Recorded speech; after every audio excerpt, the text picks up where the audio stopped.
What's up, everyone? Welcome back to another video here at Red Dirt Reptiles. For those of y'all just joining us, I'm Corey Samples. And for those of y'all returning, let's get right into it. Welcome back to another video. Obviously, I don't have spirit in my hands right at the moment because somebody has decided that she wants down on the ground. So I'll pick her up in a minute. First off, let's get straight to the questions. So this time I'm going to cover getting one of these animals, where you should and shouldn't get one of these animals, why you should and shouldn't get one of these animals, and what to do if you get one of these animals and you cannot take care of it anymore. So, listen, you can get wild-caught babies for cheap money nowadays. Be honest with you, I mean, I've seen them as low as $100, $75 to $100 for wild-caught hatchlings. But when you buy a wild-caught hatchling, they're imported in, or they're captive farm raised, or whatever you want to call it. Imports, you know what I mean? So wild-caught pretty much. And they're going to come in, and unless you know exactly what you're doing, or you get the luck of the draw, 9 times out of 10, most people don't end up with long-term babies just because they go down the drain. They don't know how to deal with them right off the bat. They over-treat them for parasites or don't treat them enough, and either one kills them. They got natural parasites that they live with, so you can't just kill them all off. Because a lot of those natural parasites are there to help build a stronger immune system. When we kill it off, we destroy their immune system, and then they go down the drain. If you're going to spend the money on one of these, go to someone who is doing this.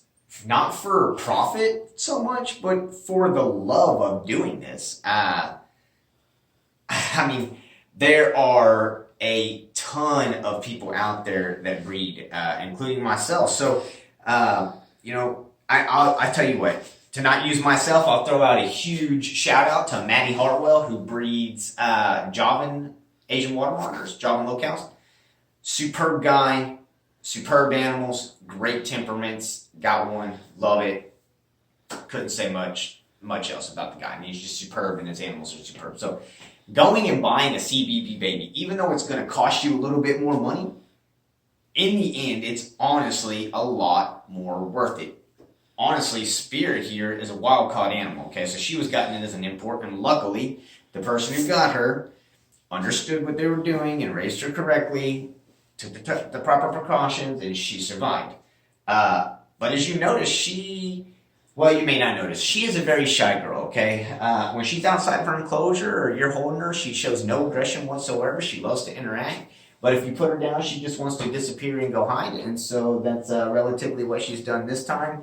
And though it sucks, it is what it is. And most CBB babies are a lot more outgoing if you're working with them from day one, like what most of us are. Now, when I say from day one, I don't mean get the baby in and just start handling it right away. A lot of us that have been doing this for a while know it's better to let your animals acclimate and adapt to your environment. So I usually give them 15 to 30 days if it's a new animal, especially a new hatchling that's never been touched. Now, if I'm getting in an animal that's been socialized with before, things may change. But that's on me, and that's on me reading the animal. How do I know if that animal's going to be aggressive? I don't. So it's on me to do my research, pay attention, learn body language, study body language, and let it become secondhand, because not understanding body language and what these guys are telling you, since they can't talk, body language tells you everything, and not understanding that can and potentially will more than likely get you hurt. Watching these guys be aggressive, come on, man. Like anybody who's never watched these before, I'll tell you right now, when they get pissed, they stand real tall, up off the ground. Their throats come out real big. They hiss. Go look at my escape, found and piss video that I just posted not too long ago. That's just a small smidge of what one of these guys could do. Imagine that guy being her size. It'd be insane. Her pissed off is not a good idea, or a good animal to be around for that matter. Let's see. How do you know if the animal's too much for you? If you can't handle it, man. Like, I've been asked that. How are you going to know if it's too much to handle? Or if the animal's too much for you? It's if you go to the store and somebody like me comes up and goes, hey, even though that animal's only $400, you're going to be about $1,500 to $2,000 deep into her final enclosure. Or his final enclosure. That doesn't even mean the enclosures in between, all the lights in between, all the fixtures in between, all the other BS. The time that you're taking to maintain the animal up, a lot of people don't understand these things, and so when it actually happens, it when they start seeing these things accumulate, they think, oh man, like I just took on a dinosaur because this thing's eating me out of house and home, and I don't know what I'm going to do. And honestly, a lot of times people do exactly that. They buy it when it's small and cute because they think it's amazing, and then they end up getting rid of it down the road because they don't understand the animal. They didn't understand what they were getting into.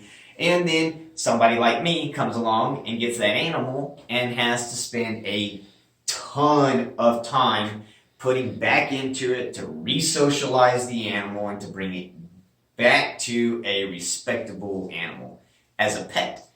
Now, I will say I have come across animals that are just too far gone. They're maybe a little too older. They've had too many bad experiences, and they're not with it.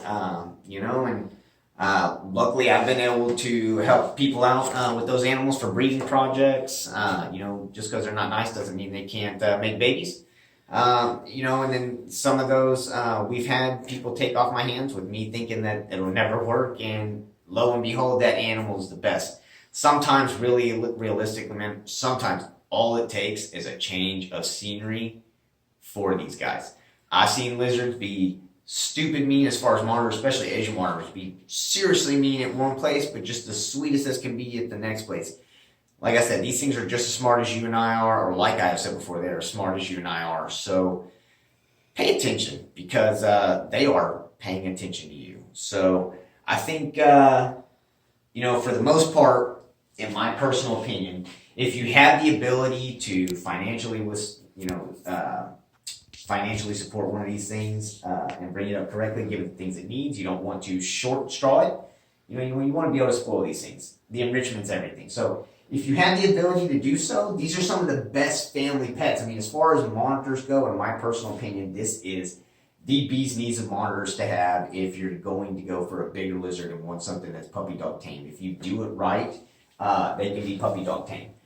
My girl right here is in the shower hiding. I'm going to go step in and get her out and pull her right out and show you that there's no aggression. This girl is 100% puppy dog tame, and this is the type of stuff you can end up with if you work hard. So let's go check this out. So, pardon my shower. I wasn't expecting her to get in, but since she's right here, I'll pull her out of the way. I'm going to step in with her, reach down and grab her right up. See, she's not freaking out. There's no huffing and puffing. She just wants to go back up high again. She's a sweet girl. Yes. So again, it's all about understanding your animal, being able to read the body language, and having, honestly, when it comes to attitude, it's all about having that bond in the first place. If you don't have a bond with the animal, or you don't have the animal's trust, you will never have this. You will never have this calm animal that just wants to chill with you and be loved on and hang out. This girl right here will hang out with me all day long, run around the house with my dogs. She pays them no mind, luckily. Most of my dogs pay her no mind. And these are just some of the coolest animals to have. So I appreciate y'all sticking to me in this video, and we'll catch you on the next one. Hey, thanks for sticking with me through another video here at Red Dirt Reptiles. If y'all like what y'all are seeing, please make sure to like, subscribe, and share. Lets me know I'm doing good, and I'll continue to put out awesome videos for y'all. Hope to see you around on the next one. Thanks again.